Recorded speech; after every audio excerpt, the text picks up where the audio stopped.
everyone. Thank you for tuning in to Arirang News on this Chuseok holiday. It's noon here in Seoul on October 8th. I'm Peunji.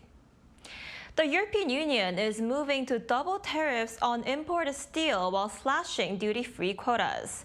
Now, this is a move aimed at protecting its own industry, but could spell trouble for major exporters, including South Korea. Our Pyeongyang reports. The European Union has announced plans to raise tariffs on imported steel to 50%, doubling the current rate and half the current duty-free steel import quota. A new import regime replacing the current safeguards that expires on the 30th of June 2026 will cut the tariff-free import quota by 47% from 33 million tons to 18.3 million tons. Introduce a prohibitive 50% out-of-quota tariff. EU Executive Vice President Stéphane Séjourné stressed that the move is aimed at protecting the region's steel industry and preserving jobs, noting that 18,000 positions were lost last year. The new rule will apply to all countries that are not part of the European Economic Area, while individual country-specific quotas will be set through bilateral negotiations. The regulation will replace the existing steel safeguard, first introduced in 2018 to counter U.S. tariffs, which must end by June next year under World Trade Organization rules. The European Commission emphasized that it hopes to implement the measure as early as possible, potentially before the safeguard's scheduled expiration. For South Korea, the move raises serious concern. The EU is Korea's largest steel export market, with exports worth $4.4 billion last year, slightly higher than shipments to the United States. Korean steelmakers already filled their existing duty-free quotas to the limit, meaning any quota cuts would directly increase costs and threaten competitiveness. EU officials also hinted that the tougher import regime could serve as leverage in ongoing trade talks with Washington, as Brussels continues to demand that the U.S. ease its own steel tariffs. Pyeongyang, Arirang News. The World Trade Organization has sharply lowered its forecast for global trade volume growth to 0.5% for next year, citing the impact of U.S. President Donald Trump's tariffs. The revision marks a significant downgrade from its previous estimate in August of 1.8% growth. The WTO Director General told reporters in Geneva on Tuesday local time that the outlook for next year is bleaker as tariff measures weigh on trade. But for this year, the organization raised its forecast for global trade volume growth to 2.4%, up from its previous estimate of 0.9%, mainly due to the front-loading of imports into the United States ahead of tariff hikes and a surge in purchases of goods related to artificial intelligence.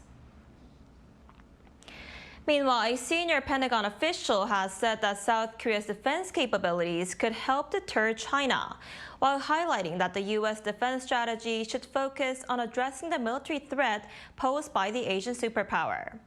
John No, the U.S. Deputy Assistant Secretary of War for East Asia, who's been nominated to serve as the Assistant Secretary for Indo-Pacific Security Affairs, made the comments on Tuesday local time in written responses to questions from the Senate Committee on Armed Services.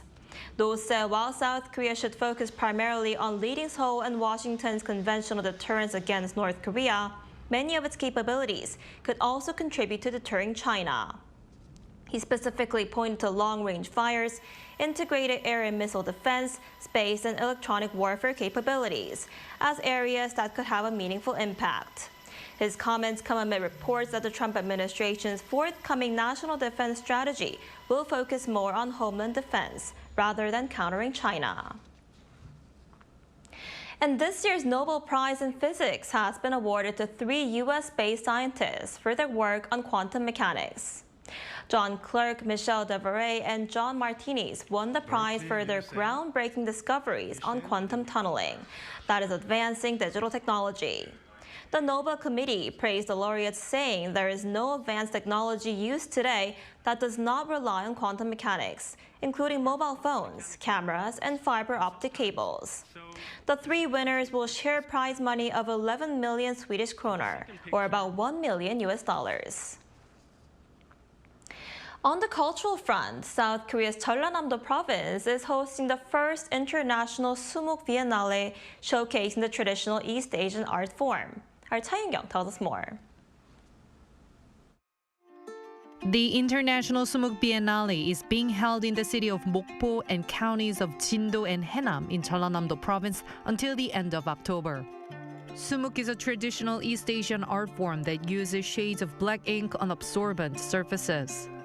Exhibitions showcase various transformations of ink wash painting, which is eco-friendly as it uses water-soluble natural material.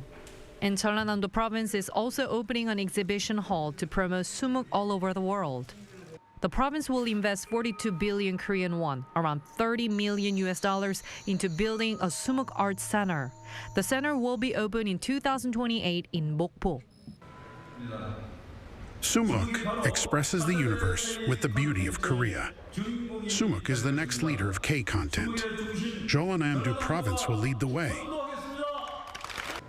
Once the Sumuk Art Center opens, Jeollanam-do Province hopes to be a cultural hub where people can enjoy literature, folk songs, poems, and drawings in one place. Cha Young, Arirang News. Music from the original K-pop Demon Hunters soundtrack has simultaneously topped the U.S. Billboard Hot 100 singles chart and Billboard 200 albums chart. According to the latest chart released on Tuesday, local time, the song Golden from the film maintained its #1 position on the Hot 100 for the 8th consecutive week.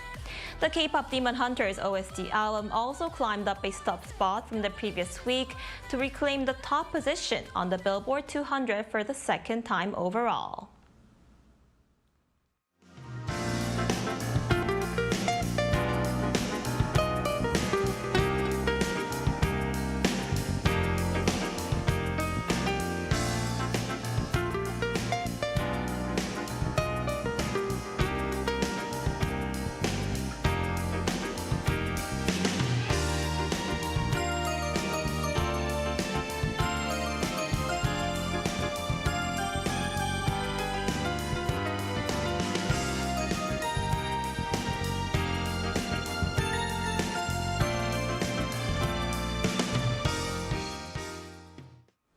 And that's all we have for at this hour. Thanks for watching. Arirang News will be back at 6 p.m. Korea time. Stay tuned.